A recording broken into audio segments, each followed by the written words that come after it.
Kana bitang mag-exercise ka tapos na kay baby nga gamay pasos ay kinasamukan kayo. Oh, tanawa kong baby. Hoy! Yeah, you definitely. Ano? Kung saan mag-exercise na ni Mama?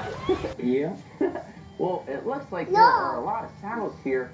Looks like there's probably a lot of horses, right? Oh yeah, I think we've got 45. Gusto na lagi ko niya pabangunon ani kay ambot niya nakuratan siguro ni siya na unsa Hoy, may kung inahan. sumaman si Mama ani og kuan. Og exercise nga gipatungan man ta ni Mama. Ano na kay hindi pa tapos si Mama.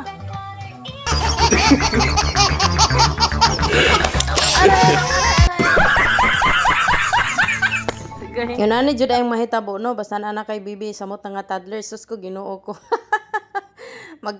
Kalingaw kaayo kay mag-exercise naman ta ka og sugod sus naon sa naman tawon ni nga sakyan naman noong ka. So mao pod siguro nang ubang mga mama no nga makalimot na og exercise agi ani ilang mga anak usay sipat kaayo ba pero dapat isingit gyud nato no nga makapag-exercise po ta ginagmay ba kay para mapawala atong mga fats nga mga pagtaguan dira nga dugay na.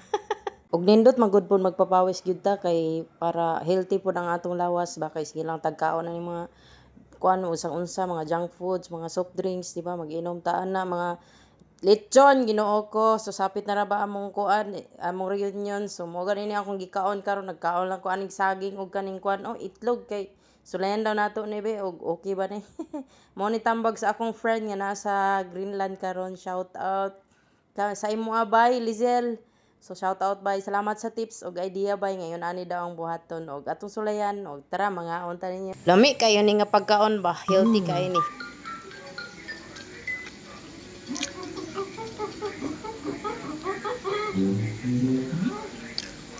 Ug maro to mga kachabi, God bless ating tanan. Bye bye. Thanks for watching.